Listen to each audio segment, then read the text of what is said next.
Example number 5th, determine the AP whose third term is 5 and the seventh term is 9. एक AP आपको find out करनी है जिसका third term आपको दे रखा है. थर्ड टर्म बोले तो A3, yes, is 5. And what else? Seventh term is 9.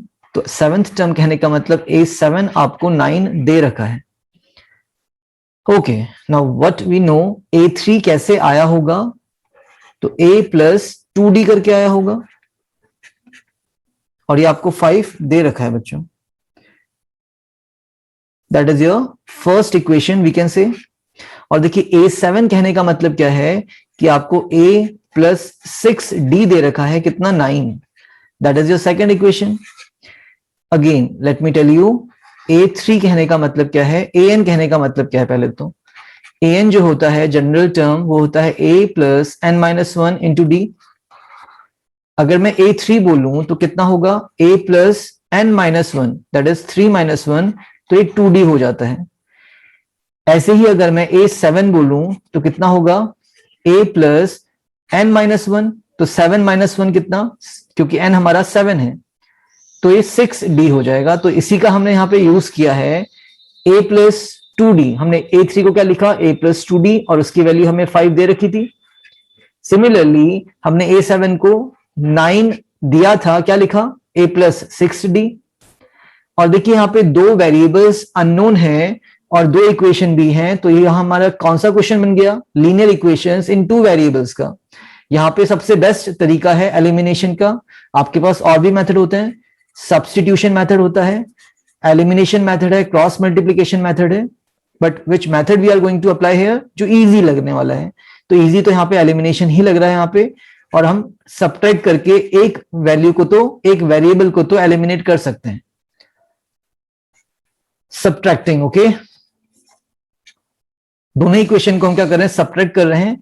और इक्वेशन को सब्ट्रैक्ट करने का मतलब साइन चेंज करना, पॉजिटिव नेगेटिव हो जाएगा, अगेन माइनस और माइनस. मतलब हम सेकंड इक्वेशन को पहली इक्वेशन से माइनस कर रहे हैं, तो a माइनस a कितना होगा? 0. 2D माइनस 6D कितना हो जाएगा? माइनस का 4D. एंड 5 माइनस 9 कितना हो गया? माइनस का 4. माइनस से माइनस कैंसिल, 4 से 4 cancel, and answer comes d equals to 1. 4/4 आपका 1 हो जाएगा. तो d तो आपने निकाल लिया, एक वेरिएबल की वैल्यू आपने फाइंड आउट कर ली. Next what we have to find a. देखिए हमें क्या निकालना है? We have to find the AP. और AP कैसे बनता है उसके लिए आपको A फर्स्ट टर्म निकालना होगा और आपको कॉमन डिफरेंस पता होना चाहिए, तभी आप क्या कर पाएंगे? अपनी AP को डिफाइन कर पाएंगे, निकाल पाएंगे. ओके, तो हमारा D तो आ गया, एक वेरिएबल. अब दूसरा वेरिएबल निकालने के लिए you can use the first equation. I am writing it down from equation first. क्या थी हमारी इक्वेशन फर्स्ट? मैं लिख दे रहा हूं उसको भी. A plus 2D equals to 5 और D की वैल्यू 1 है, तो A प्लस 2 इंटू 1, D की वैल्यू हमने 1 सब्सटीट्यूट कर दी है, तो A इक्वल्स टू 5 और 2 1 जा 2 होगा, प्लस का 2 माइनस में जाएगा तो -2. तो A की वैल्यू कितनी आ गई बच्चों? That is 3. तो हमने अपना D भी निकाल लिया है, हमने अपना A भी निकाल लिया है. अब क्या करना है? हम लोगों ने AP निकालनी है. अब AP के लिए देखिए, फॉर AP हमारे पास फर्स्ट टर्म तो हमारे पास निकल गया. फर्स्ट टर्म कितना है हमारे पास? 3 है. सेकेंड टर्म हमारा A2 होता है, कैसे निकलेगा? A plus n-1 into D, और n-1 करेंगे तो 2-1 आपका D हो जाएगा, खाली 1D है ना. तो A आपके पास 3 और D आपने 1 निकाला था, तो कितना हो गया? 3 + 1 = 4. तो आपका A2 भी आ गया. A3 निकालेंगे, और A3 कैसे निकलता है बच्चों? वही A plus n-1 into D, general term. तो A प्लस n-1 बोले तो 3-1, एक कम D, तो 3 में से 1 जाएगा तो 2D हो जाएगा. A की वैल्यू कितनी है? 3. 2 इंटू D की वैल्यू 1 थी, तो 3 + 2 इट इज 5. एक्चुअली आपको थर्ड टर्म तो दे भी रखा था, 5 ही था ना. Yes, third term was 5. That's it, हमारा AP निकल गया. पहला टर्म 3 है, second term is 4 and the third term is 5. ये तो हमारा क्या हो गया? नेचुरल नंबर का ही सीरीज बन गया है, स्टार्टिंग फ्रॉम 3. कॉमन डिफरेंस 1 था इसका. आई होप क्लियर होगा. इसके बाद ये चलता ही रहेगा.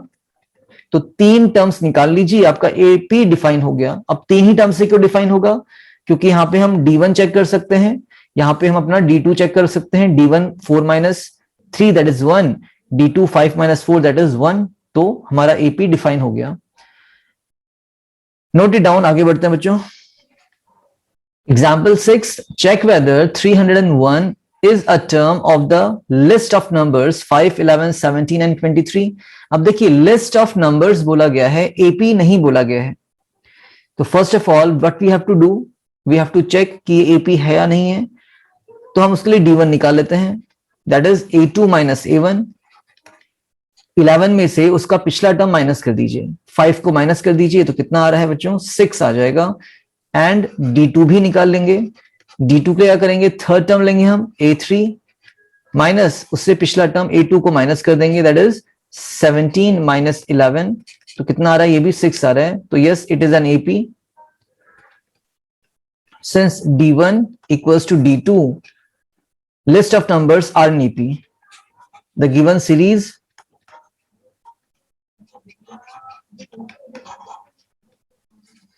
Is an AP। ये तो आपका AP हो गया, ये तो बात पक्की हो गई। अब हमें क्या चेक करना है कि अगर ये हमारा AP था और ये चलता रहेगा तो कहीं क्या जाकर 301 आएगा या नहीं आएगा? तो हमने पहले भी आप लोगों को डिस्कस करा हुआ है। हमें क्या चेक करना है कि 301 कोई टर्म है या नहीं है।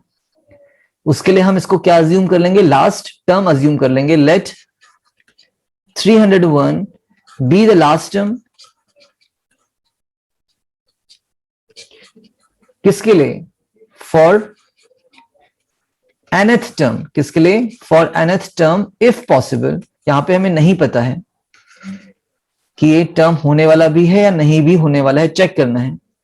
तो अगेन क्या हो जाएगा? लास्ट टर्म को हम an से डिनोट करते हैं 301, और अगर हमारा n प्रॉपर नंबर आ गया तो यस, ये आपका कोई टर्म होगा, नहीं तो नहीं होगा। देखते हैं। an इक्वल्स टू 301 हमने रख लिया है। an का फॉर्मूला हम रखने वाले हैं a plus n minus 1 into d equals to 301। a की जगह आप रखने वाले हैं first term that is 5, n minus 1 आपको निकालना है, और d आपके पास 6 आ रहा था, common difference. n minus 1 into 6 equals to 301, और 5 प्लस में जहां माइनस में जाएगा तो कितना आने वाला है? ये आपका 290 कितना? 6। यस, ठीक है। Now that is n minus 1। अब 6 कहां जाएगा बच्चे? इनटू में था तो डिवाइड में जाएगा। ठीक है, कट करते हैं इसको। किससे जा रहा है? देखिए 3 से तो नहीं जा रहा है बच्चे, 2 से जा रहा है खाली, तो 2 से एक बार ही कटने वाला है। काट लेते हैं इसको, कैंसिल करेंगे। 2 3 जा 6, 2 1 जा 2, 4 जा 8 एंड 2 8 जा 16। तो यहां पे मैं लिख रहा हूं इसको n minus 1 equals to 148 upon 3 आ रहा है। अब ये कभी भी सॉल्व नहीं हो सकता, अगर आप समझ पा रहे हो इसको, तो फ्रैक्शन वैल्यू है ना। चलिए पूरे ही सॉल्व करते हैं। n इक्वल्स टू 148 अपॉन 3, और माइनस का 1 जाएगा तो प्लस का 1, ये तो सॉल्व होना नहीं है आपका, तो प्लस 1 हो गया। तो 3 1 जा 3 एंड 148 प्लस 3 कितना हो गया? 151। Yes, upon 3। और इसके अलावा ये हमारा कोई भी क्या नहीं आ रहा? नंबर नहीं आ रहा, नेचुरल नंबर या होल नंबर नहीं आ रहा है। ये आपका क्या आ गया बच्चों? फ्रैक्शनल वैल्यू आ गया। और आप ही बताइए कि नंबर ऑफ टर्म्स फ्रैक्शन में कैसे हो सकते हैं? या तो एक टर्म होगा, या तो 2 टर्म होंगे, या तो 10 टर्म होंगे, या तो 20 टर्म होंगे। 20.5 क्या होगा? कोई एक टर्म नहीं हो सकता ना। तो ये हमारा n के लिए तो डिफाइन नहीं हो रहा है। तो लिख सकते हैं since n can't be in fraction, can't be a fraction, you can say, number of terms कभी भी फ्रैक्शनल वैल्यू नहीं हो सकती हैं। तो it implies 301 is not any term, is not any term of the AP। जो भी आपको वो AP दिया था उसका कोई भी एक टर्म 301 तो नहीं होने वाला। क्यों? क्योंकि n ही डिफाइन नहीं हो पाया, n ही आपका प्रॉपर आंसर नहीं आ रहा है, तो कैसे होगा? तो इसीलिए हमने लिखा था इफ पॉसिबल। अब आप लोगों को थोड़ा क्लियर हो रहा होगा इस तरीके से हमने तीसरा क्वेश्चन कर लिया है एग्जाम्पल में ही। ये थर्ड टाइप का प्रॉब्लम है। एक्सरसाइज में भी दुनिया भर के क्वेश्चंस इस तरीके से आएंगे, तो थोड़ा सा इस पे वर्कआउट करिए कि हम यहाँ पे क्यों अज्यूम कर रहे हैं कि 301 आपका लास्ट टर्म होगा। अगर होगा तो एन भी आएगा, अगर नहीं होगा तो एन भी नहीं आएगा। Note it down.